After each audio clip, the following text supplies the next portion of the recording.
Few songs remind me of summer like Len Steal My Sunshine. With it being the 25th anniversary of the song coming out, I wanted to revisit the story of the song and the group behind it.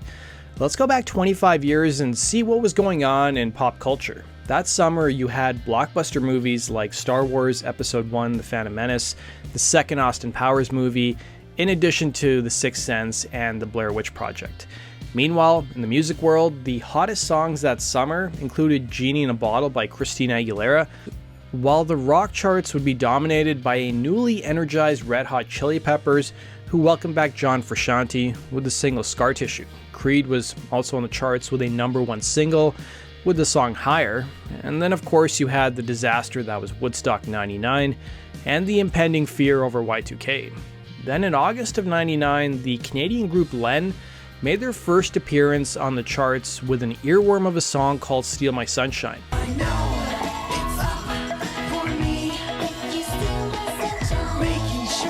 For several months in late 99, this song was inescapable, but whatever happened to the group behind it, that's what we're going to explore in today's video. Len was started by Mark Costanzo. Len has had upwards of nearly a dozen members over the course of their history, with the only real constants being, of course, Mark and his sister Sharon. The pair would grow up in Montreal before moving to Toronto, and they also lived in Halifax for a period of time. Mark was initially influenced by punk rock and even started a punk band in 1990 or 1991.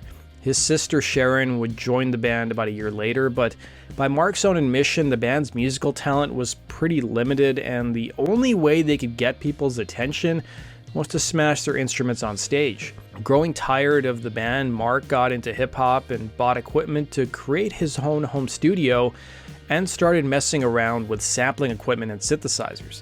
He'd remarked to the Washington Post, "In my early teens, I got into the punk rock scene, and then like everybody else, I got into Run DMC, and then the Beastie Boys, the A-Team, Boogie Boys, Souls of Mischief, Del the Funky Homo Sapien." His family moved to Halifax, Nova Scotia, where he met a rap group called Hip Club Groove, which was made up of future Trailer Park Boys actor Corey Bowles.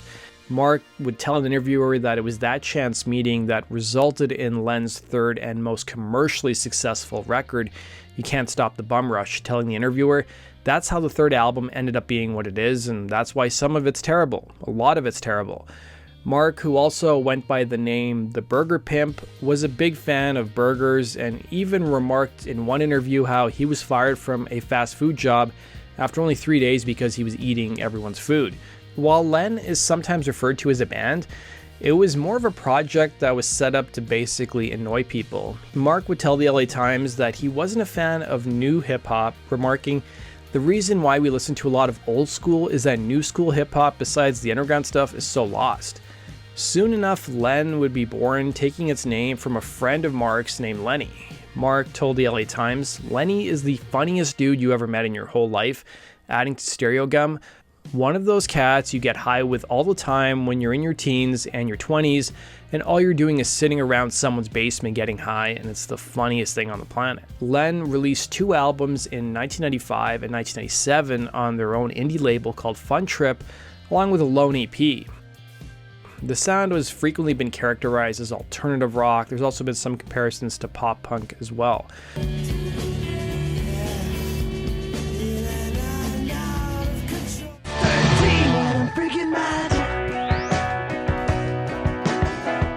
According to Billboard, each LP sold about 10 to 15,000 copies. While A&R reps from labels kept tabs on Len, they also developed a reputation for being quite independent, and that scared some labels away. They eventually, though, nabbed a deal with the Sony-owned work group. It's funny reading a lot of the interviews that Len have given over the years. You really get the sense that they are super laid back, happy, and almost didn't really take their career in music super seriously, and that's shown in some of the actions later on in their career. Len used much of its major label advance to round up vintage gear like Linn drum machines that they used in the studio for their third album. Their time in that punk rock band I previously discussed would come in handy as the group subscribed to a punk rock ethos of DIY. Even after signing with a label, they had it written in their contract that they direct their own videos in addition to taking care of all the artwork for their albums. Len even launched a feature on their website in 1999 called Len TV that allowed fans to see home movies of the group. Their third release, 1999's You Can't Stop the Bum Rush, had its moniker influenced by the 1987 Public Enemy album of a similar name. Taking a see what we can get away with kind of attitude, the record mixed styles of hip-hop, pop, punk, and electronica. The record, however, wasn't a cheap undertaking. They hired Biz Markie, Curtis Blow, in addition to, and strangely enough, Poison guitarist CeCe DeVille.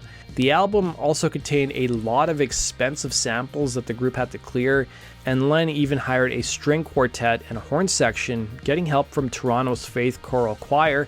Oh, and that doesn't even cover the amount of money they spent on their music video for their hit single Steal My Sunshine. Mark recalled to The Guardian how he came up with the song, remembering, "We were at this huge 3-day rave and I ended up partying. We went back to my house and Brendan Canning from Broken Social Scene and played More by Andrea True Connection. I ended up sampling it that morning and looped it. It sounded great. Somewhere in the next couple of days I recorded it. I know Derek Whibley from Sum 41 was there in the room when I put down the lyrics.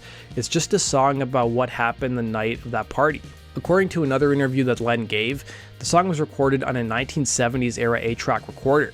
Strangely enough, the Andrea True Connection song More topped the Canadian charts 20 years prior.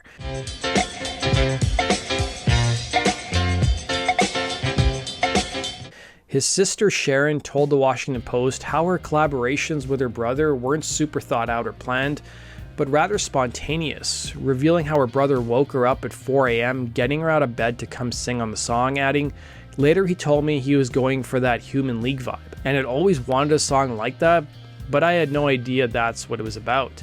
And as soon as we recorded the song, it was done for me. We both liked it, but then I never thought about it again." John King of the Dust Brothers was responsible for mixing the track. For the group's third record, they had a friend who was an animator who had done some big cartoons, and they had them do the artwork. Mark told an interviewer, "We're just a bunch of regular weirdo moose-loving Canadians, so that was a good way to make us look like superstars. I definitely remember at one point trying to take a picture for the cover and thinking, well, those two faces aren't going to sell any records, so we went with the cartoon." Steal My Sunshine was originally released on the soundtrack for the teen film Go, starring Katie Holmes. The Go soundtrack already featured songs from some pretty big acts, including No Doubt, Natalie Imbruglia, and Fatboy Slim. But out of all the songs on the soundtrack, radio seemed to gravitate towards Steal My Sunshine. In fact, LA radio station K-Rock added the song to its playlist, dubbing it, and I quote, "the song of the summer." Mark would recall to Stereo Gum, "A week later, we're in a cab driving down Sunset, and from the time we went from North Hollywood to Santa Monica, we heard the song maybe 5 times going past us in a car, and right there, we knew something was going on." Soon enough, other radio stations started playing the song, with it peaking at number 3 on the pop charts in the States and number 9 in Canada. It also went top 10 in several other countries. The label, who was astonished at the song's success, moved up the release of their album, and a video was soon shot for the single. The success of Steal My Sunshine helped the group's third record sell 2 million copies worldwide, and at its peak, the single was selling 16,000 copies a week all around the world. What's funny is that the song was almost forgotten about. Steal My Sunshine was recorded sometime in 1996 and sat under Mark's bed for almost a year and a half. He'd recall to the LA Times, "Dude, it was under my bed until the day we had to mix it. The reel was actually unwound under my bed with dust all over it." It was a friend of Mark's at Sony named Jason Jordan who freaked out over the song and made sure it got into the right hands.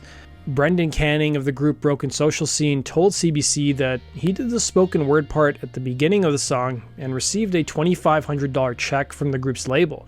He used that money to buy some musical equipment, and that led to the formation of the group Broken Social Scene. The video for Steal My Sunshine had a whopping budget of $100,000 to $200,000 based on what you read. Mark confessed, however, that a lot of the money was spent on air travel, food, alcohol, and lodging for the nearly 24 friends they took to Daytona Beach, Florida to film the video. Len bought so much alcohol that they broke the freight elevator at the hotel they were staying at, trying to transport it. The video was shot over the course of about a week, with Len choosing Daytona Beach because of its popularity in 1980s era movies. Mark didn't even bother storyboarding the video and didn't even obtain the proper permits to film on the beach and around town. Instead, they used permits from other shoots going on in the same area. Steal My Sunshine's video had to be shot mostly during the afternoons because the members were too hungover in the morning and they would start drinking in the evening. They tried to shoot at Chuck E. Cheese, but that didn't work out. Len wanted to rent motorcycles for the shoot, but because of how much they drank, they weren't allowed to use them. They would, however, end up destroying 4 to 5 scooters during the filming of the video. When it came to the 1999 Much Music Video Awards, Len cleaned up, taking home Best Video, Best Pop Video, and fan-voted Favorite Canadian Video. They also nabbed a Juno nomination, but lost out to the Tragically Hip. The group's second single, Feelin' Alright, which featured a guest spot from Poison guitarist CC DeVille, both on the song and in the music video, didn't really go anywhere. They did, however, have one more charting single with Cryptic Souls Crew, but that only charted in the UK, peaking at number 28. Steal My Sunshine ended up being a commercial high watermark for the group. Greg Diamond, who wrote More, also earned a partial songwriting credit for Steal My Sunshine. But sadly, though, he passed away several months before the song was released and never lived to see its success. At the peak of Len's popularity, Mark was taken aback with their newfound fame, telling The Guardian, "The Len project was supposed to annoy people, but suddenly we were rock stars. It was really amazing, but fame freaks you out. When people used to come up to me in the street, I thought they were trying to fight me, but they just wanted to tell me how much they love my song. I love the fact that the money was great, but to sit afterwards and think, what next? How do you top that shit? I don't want to top it." The group also grew tired of being on the road, and it resulted in them pulling some pretty stupid stunts, including one at the border with the United States. In July of 1999, Len was barred from entering the States after one of its members tried to run across the border with a 40-ounce beer in his hand while being chased by border guards. Their tour ended up being postponed and their appearance on David Letterman was cancelled. Then after 80 dates on a 200-date tour, the group decided to call it quits. They headed home to Canada despite objections from both their label and management. Mark recalled to the Toronto Star, "We made a choice to walk away from it rather than try to keep living that same moment over and over again." Luckily for Len, the success of Steal My Sunshine afforded them the opportunity to pursue passion projects, including running several businesses and making music at their own pace. One of those businesses included Mark starting a label called 4 Ways to Rock and a skate magazine called Vice. By the early 2000s, Len's label Work ended up folding, and the band was soon transferred to EMI, who were growing nervous about a lack of a commercial follow-up. The band, in response, brought in a full marching band to record a song about debunking Canadian stereotypes. Of course, the label wasn't too happy with it. The band was soon dropped, and while most bands would freak out, Mark would admit that they actually celebrated the fact that they lost their recording contract. They eventually nabbed a deal with DreamWorks, who, according to Mark, paid them $750,000 based on a conversation he had with them, claiming that he had a whole album full of hit songs, which in reality he didn't. Len began to work on the follow-up, Diary of the Madman, with Mark remarking how the shadow of Steal My Sunshine still largely loomed over him. He would remember, "We were just trying to figure ourselves out again after a song like Steal My Sunshine, which ruled my life where I couldn't walk down the street without somebody screaming in my face. It starts to take over a bit." As Len readied their next album, DreamWorks folded and the album soon got stuck in limbo and wouldn't be released until 2005 on Mark's own label. But it made no impact. Mark announced on his MySpace blog sometime in 2008 that Len was finally finished. But then 4 years later, people were surprised to see them return in 2012 with a new and more recent record, It's Easy If You Try. Mark credited the return with him and his sister talking again, which led to them writing new music. The video for the song It's My Neighborhood was penned as a love letter to the city of Toronto. As for what happened with the members, Mark has since worked at EMI Publishing, signing a number of high-profile artists, including supposedly discovering Sum 41, and he still produces music. Sharon currently lives in the UK. Mark gave an interview in 2020 where he discussed what he was up to, revealing how he now runs a company called Inside Music Nashville, which owns the publishing of different artists that totals about 35 million albums sold. Mark admits the most popular song in his company's catalog is Steal My Sunshine, being licensed in everything from TV shows to movies to commercials, about 30 to 50 times a year. Mark admits he never says no to anybody asking to license the song. In 2014, on the 15th anniversary of the song, Steal My Sunshine would be reissued with a slightly different artwork and a new mix. That does it for today's video, guys. Thanks for watching, and we'll see you on Rock Culture Stories. Take care.